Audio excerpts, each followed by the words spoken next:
Hello and welcome back to the Cogent Bogan. In this episode, I'm going to talk a little bit more about the rational thought process.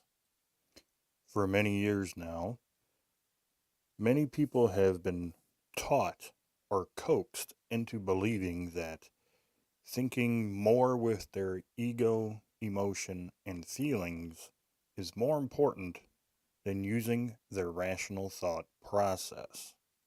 The evidence of this manipulation, if you will, is clearly evident in the mainstream media.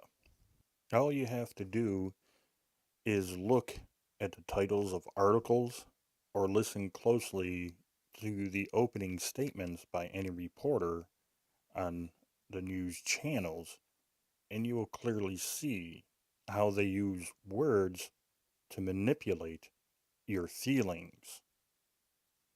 Just as an example, man goes on rampage through neighborhood.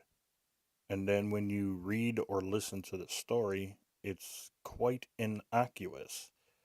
Really, nothing major or bad happened, and clearly, if you read the story or watch the story unfold, the man really didn't go on a rampage at all. But that already sets the mood of the story in your mind. You are being led to believe that this man is some kind of psychopath going on a murder spree or some kind of ultra violent action. But if you really, like I said, look at the story, either reread it or re listen to it, there really was no rampage. Now, another example of how the media loves to manipulate the feelings of people is with all of the immigrants and border crossings happening lately in the United States. The media will show you children, mothers, or mothers with children crossing the border and how maybe they were caught by the border patrol or whatever. And they will play on that. They will make it sound as if they were mistreated or as if these are the only types of people crossing the border to get into the United States. All the while, the news media knows for a fact that there's way more adult aged men who are also MS-13 members, which is a very brutal gang from South America. Also, these adult aged men are also drug traffickers and child sex traffickers. And speaking of child sex traffickers, a lot of these parents that are coming over, or adults, I should just say, with these children, a lot of them, the children are not theirs. They are being smuggled across the border. Also, the news media doesn't like to tell you how much drugs, not just marijuana, but like heroin, fentanyl, and other types of opioids and cocaine, is being crossed over the border. Have you noticed that the news media has not been reporting on that at all? Back in the day, even something as simple as 10 years ago, and actually even longer, but the news media used to report upon how drugs are coming over the border. They used to show you these big bales or big square packages that these drug mules used to be carrying over the border. They used to tell you that. They used to tell you that it was MS-13 crossing the border. They used to tell you that it was drug traffickers. The media also used to report upon all some of these adult aged males being deported and how they were deported multiple times before for crimes such as drinking and driving, assaults on people, raping people, killing. They used to tell you all of this stuff before. But in recent years, if you notice, the news media doesn't report on it that much anymore. The only times you really hear about it is from local news, not the big major news outlets. That's another way they manipulate you because they want you to believe that it's just women and children crossing the border. Another big and huge way that the news media likes to manipulate you and your feelings is, if you notice, they no longer call them illegal immigrants or illegal aliens. They decided to change the name to undocumented, undocumented migrants, or undocumented immigrants. This is designed to make you feel sympathy and sorrow for these people who are crossing the border illegally. The other thing that the news media doesn't tend to tell you about illegal immigrants is how much the annual cost is to support these illegals that are here in this country. They don't tend to tell you that now, do they? Nope, but they'll sure tell you about how much it costs to deport them, and deporting them costs only a fraction of keeping illegal immigrants here in America. And that's on an annual basis. We're talking about over $130 billion to keep these illegals here in the country. You also have to remember that a lot, if not almost every single one of these illegal immigrants that come to America and find jobs and get a home and a car and whatnot and make a life for themselves have no intention of becoming an American citizen. It's not because they don't know how. That is really a lie being told to you, because a lot of these illegals that are here living illegally and making money, they are in contact with organizations that help them stay underneath ICE and the Border Patrol's radar. They can easily get the information to become a U.S. citizen, but they just choose not to. Why? I cannot say for sure. I don't talk to every single illegal immigrant, but I have worked with some before in my past. And what some of them tell me, what they do is they come here illegally, they get their jobs, they actually live together, so it's not unusual, they said, to have up to 4 families living in a house or 2 families in an apartment, something of that nature. They spend just enough money to survive here, to get by, pay all their bills, food, and clothe themselves. But what they're doing is they're sending a lot of that money back home to whatever country they're from. In the instance, what I'm talking about, they came from Mexico. They were sending the money back down to Mexico. And when they have enough American dollars down in Mexico, they're going to leave the United States, go back to Mexico, and live very comfortably for the rest of their lives. Now, I cannot say that's what every illegal immigrant is doing, but in this case, these were 2 separate guys that I talked to, and that's what they were doing. Americans have come to rely upon the mainstream media, or MSM, for their information that goes on across the country and indeed across the world. So they have a certain amount of credibility to them. That is what, and to be honest with you, that is something that the MSM understands. The news media groups knows that many Americans rely on them for their information. And since many of us rely on the news media, we will not question the news media. And this is where the rational thought process comes in.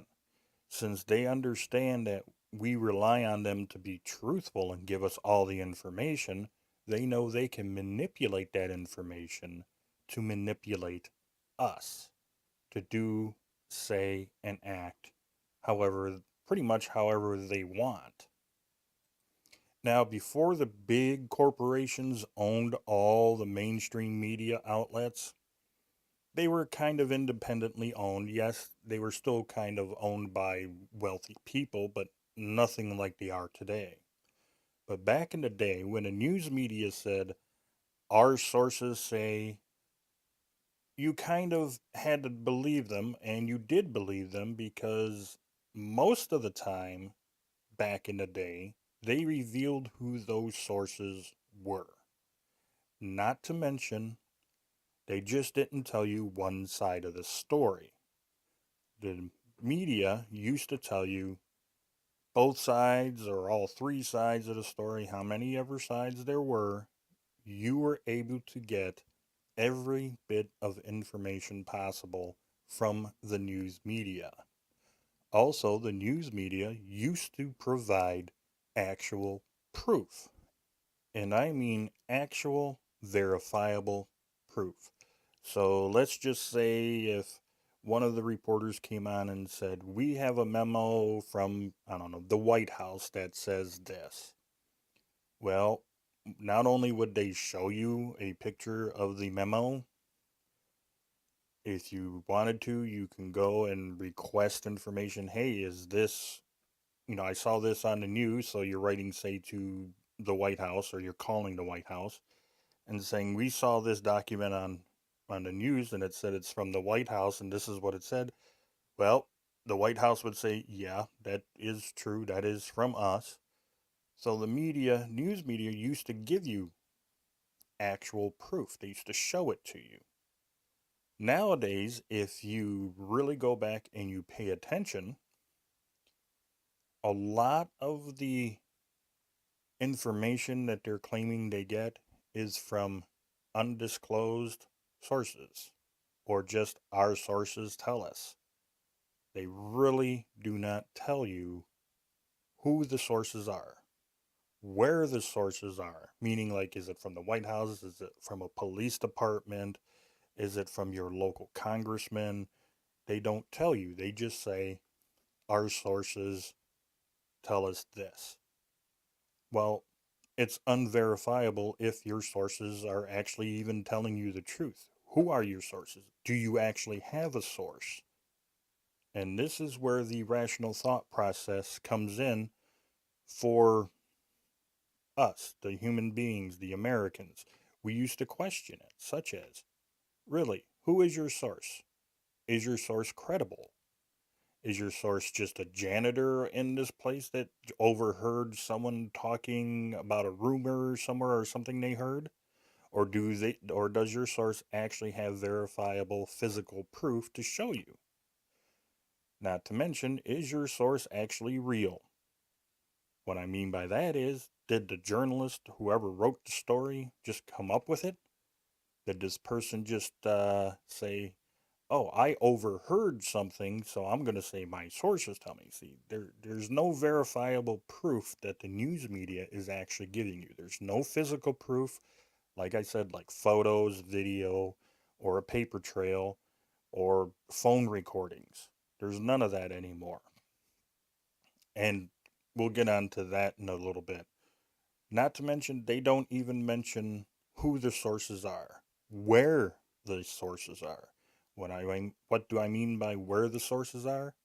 Let's just say it's a story about the White House. Is that source, does that source work for the White House? Is it just a janitor who overheard some people talking? Is it a security guard who did the same thing, who overheard someone talking? And what did they overhear? Was it just a rumor? Was it just hearsay? Was it just, someone's personal opinion? We don't know. And that's what I mean by verifiable proof. And none of the mainstream media gives us that nowadays. They don't show us a picture, they don't show us video or audio or anything. Now, getting back to video evidence, as they would call it, or even audio, you can't even trust audio and video clips anymore from the mainstream media. Why do I say that? Video and audio editing is so far advanced today that you can take a 1 hour speech of anybody, cut it down to say maybe 20 seconds, and from that 1 hour video clip that you just condensed down to say 20 seconds, like I said, you can literally make that person in that video say whatever you want. You can make them look like a god. You can make them look like Satan himself just by splicing together the video. That is, of course, if you're really good at video editing, but that's my point. There are people who are that good in the video editing world, and the software is just fantastic to the point where you can easily make a video of a person saying exactly what you want them to say. It is that simple. But people, when they see this little short clip that's been edited up like crazy, they won't question it. It's like, well, we can clearly see this person was giving a live speech. How long was that speech? Let me see the original video. People don't do that now. They have been basically trained to believe that the news media is doing nothing but telling them the truth. To put all your trust in the news media. Nowadays, the news media is more interested in ratings and getting a story out than getting all the facts in. How many times has the mainstream media came in with a breaking story, and they tend to quickly say this little piece. Not all the information is in yet. We don't know it all, but then they just continue to go on almost guessing on what is happening in this story that they're breaking right then and there. And then throughout the day, you'll notice that they keep interrupting whatever TV program, radio program, whatever. And basically, they're not telling you anything new. They're just kind of like reiterating what has happened earlier. And then sometimes it happens where it's either late in the day or the very next day when all the information comes out about this breaking story.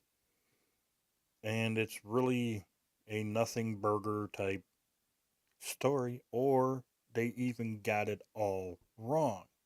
They won't admit to it, but they just keep talking and talking and talking, and maybe not even giving you all the information. They give you just enough truth from the original story or from what's going on that they know you're not going to go back and say, "Hey, wait a minute, you got everything wrong. What the heck is wrong with you? Why are you doing this? Where's the apology? Why didn't you say you got it wrong?"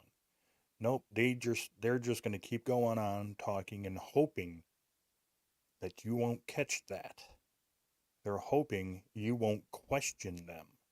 And that is where the rational thought process is being eradicated from many people in society today. And it's just not here in the United States, it's in other countries as well. I can give you perfect examples of other countries, but I really don't want to get into other countries. I just want to stick with us here in America. But believe you me, if you watch a lot of the things that are going on in England and Africa and Ireland, and then you pay attention to what some local journalists are saying about these countries compared to what the mainstream media is telling you, big difference. Now, I can go on to speculate as to why the news media is doing this, playing more with your emotions, ego, and feelings, but that would be considered a conspiracy theory, and I'm saving conspiracy theories for another episode, so sorry about that. Another way you can see how the rational thought process is dying in, especially here in America, is the social justice warrior movements and activists, or better known as SJWs. If you really start looking hard at any SJW or activist movement, they're all pretty much based upon emotion, ego, and feelings. Take the whole thing where, well, this offends me, so you can't say that. And never mind that you're offending me by telling me that I cannot exercise my freedom of speech by saying what I just did. Nope, that doesn't matter. If you belong to their ideology, everything is okay. If you oppose their ideology, you're wrong. You're a Nazi.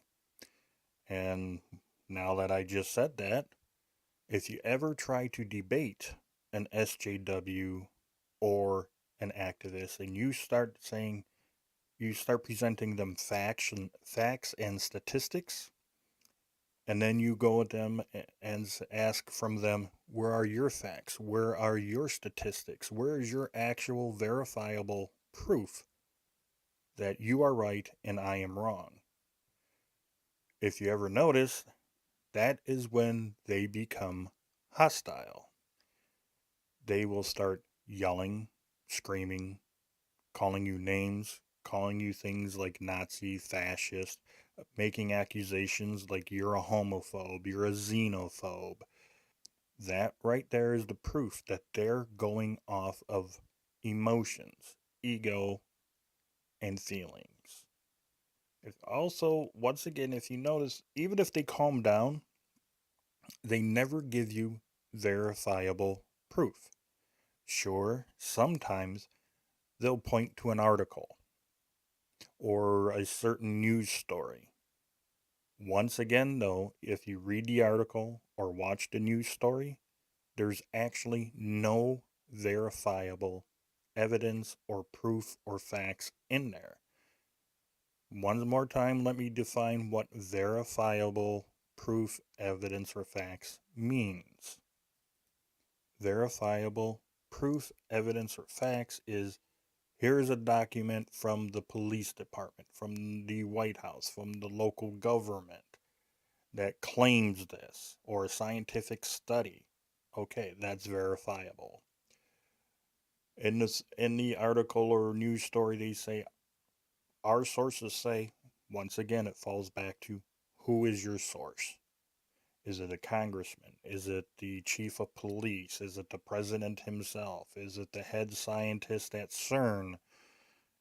That's verifiable. If you can go back, find out who that source is, and that source says, yes, this is what I said, that's verifiable. If they refuse to tell you who the source is for any reason, then that means that is not a verifiable fact. And I'm sorry, but I will not believe that news story if I cannot verify the facts. And also, the other thing I'd like for you to do is, when you are debating or asking questions, however you want to put it, to a activist or SJW, and they start getting mad and upset, whatever happens, don't lose your cool. Just remain calm, remain collected, and just say, look, if I'm wrong, then I'm wrong, but you have to prove me wrong. Now, that's really going to upset them because they know that they cannot prove themselves correct and you wrong. That is why they get so mad and angry.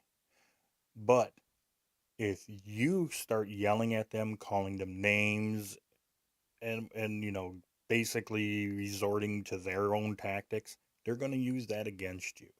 So please don't do that. Okay, just remain calm, remain collective, stick with the facts, stick with the statistics, and you'll be better off than the SJWs. The other thing that you can tell from people who, like the SJWs and other activists, and even the anti Trump people, now, you may not think I'm correct on this one, but what I would like for you to do is to sit back and actually pay attention. Take notes if you have to. Take screenshots on your computer, write the stuff down. But if you notice, they all parrot each other. And what I mean by that is they repeat the same exact things. Maybe not exactly word for word, but they say the same things over and over. Like, oh, well, Trump is Hitler. Trump is a Nazi. Trump is a fascist. Trump is a dictator. But then you go to them and say, okay, can you provide examples or actual proof that Trump is a Nazi? What has he done that was Nazi esque or Nazi like? What has he done that is what a dictator or a fascist would do? And yet they would never tell you or give you the examples. They'll start stuttering, hemming and hawing, and then they'll start deflecting from your demand or your request for information, for facts. Here is another experiment that you can do as well. Now, it's not just for SJWs or activists. This also goes for any journalist or anyone who works for a media outlet. Demand that they show you actual proof, evidence, or even examples to back up any of their claims. Watch what they do. Now, there's a lot of sometimes they might even stay calm, cool, and collective, but if they start rambling basically or kind of straying off slightly from the request, that's how you can tell that they have no evidence. What they have is their ego, their emotion, and their feelings. They haven't thought everything out with their rational thought process. They are just going off of emotion, ego, and feeling. And unfortunately, in today's society, there are way too many Americans in this country that think that way. They're just going off just because they don't like a certain person or they don't like your opinion or they don't even like who you seem to have voted for or support politically. Right away, they will start calling you an enemy and they will treat you that way. They will almost attack you. I mean, in some instances, yes, some people have been attacked and almost killed because of something as stupid or benign as a political belief. That's just ridiculous. And that's what I'm saying, how many people today have been manipulated into believing that thinking with your ego, emotion, and feelings is more important than your rational thought. Used their rational thought process instead of listening to their feelings, they would never have gotten violent in the first place. Those attacks never would have happened. The perfect example is Trump supporters and Trump himself. I mean, you may not like Donald J. Trump as our president, which is fine. That's your right. I don't care. But does that mean just because you don't like him, you have every right to beat up someone who has a Make America Great hat on? You know, a MAGA hat on? No, that doesn't give you the right to do that. Doesn't give you the right to go up to that person and start screaming in their face, calling them a fascist and a Nazi and you know, whatever. Doesn't give you the right. But according to things like the mainstream media, that's perfectly a-okay to go around and do that sort of thing. And why do I say that? Well, because they glorify that violence. Take, for instance, that riot that started, I believe it was in Chicago, that shut down a Trump rally. Oh my God, for like 2, 3 days afterwards, it seemed like almost every half hour to an hour, on whatever major news station, they kept playing this riot over and over again, saying how they shut down a Trump rally. Now, why is there a need to play it for more than, say, one day? There isn't any. Also, if you paid attention to that story about that riot closing down a Trump rally, the mainstream media never reported on if any arrests were made during that riot. And what does that do? Well, people watching the news, they see this riot going on, and they don't hear any news about people being arrested. They're going to be like, damn, no one got arrested for this. Guess what I might do? Yes, there might be some deranged people who actually think that. Let's not discount that. Of course, I'm probably exaggerating a little bit on that, but it plants that seed into someone's mind that, well, I didn't hear about anyone getting arrested for doing this. Hey, it gets people thinking. And of course, if people were maybe drunk or just pissed off enough, they just may go ahead and try it, because we all know when you get to a certain point of being angry, you don't start to think straight. And all of a sudden that idea pops in your head, well, no one got arrested at this riot, I'm going to go ahead and do it. Once again, that's probably a little bit of an exaggeration there, but you get my point on that. And the other funny thing that I love to see is on how all these late night talk show hosts, who I will not name, how do you like how they insult Trump supporters? They call them all sorts of names, make all sorts of outlandish claims about how violent and racist and xenophobic and homophobic Trump supporters are. But yet, who was the ones that caused the riot? Well, they were Bernie supporters and Hillary supporters. They were the anti-Trump crowd. Who was the person who shot the Republican on the baseball field? Well, guess what? He was a Hillary supporter. He was a Democrat. Who are the ones attacking the Trump supporters at the Trump rallies? The anti-Trump crowd. Notice how the mainstream media doesn't tell you about the attacks upon Trump supporters. And that's another way that the media manipulates people. Because if all you hear is insults going towards Trump and his supporters, but yet you never hear about the attacks on Trump supporters, a lot of people will go, hey, well, I guess Trump supporters are that bad. Democrats are, nice little angels. We haven't done anything wrong. That's the impression that the media wants you to see. That's what they want. And as Americans, we should be demanding better from our journalists, or let me put it this way, our so-called journalists and our so-called media outlets. We should be demanding them that, hey, we want the whole truth, not just part of the truth, not just half truth. We want the whole truth. We want it from all sides. We want the good, we want the bad, we want the ugly. And we demand that you tell it to us. If not, you're fired. Okay? Yeah, I know. I just used the Trump quote there. But that's the way it should be. It should be if journalists are not telling the public the 100% whole truth from all sides and all angles, including the news channel itself, they go out of business. They're done. They're over. They're fired. They're gone. That's the way it should be. It shouldn't be, hey, we're the news media and we'll tell you what the truth is. No, that's not how it's supposed to work. And with that, I'm going to bring this episode to a close. I hope you enjoyed my ramblings for, I believe it is, over the last 30 minutes. If there's maybe a subject you'd like for me to talk about, please let me know.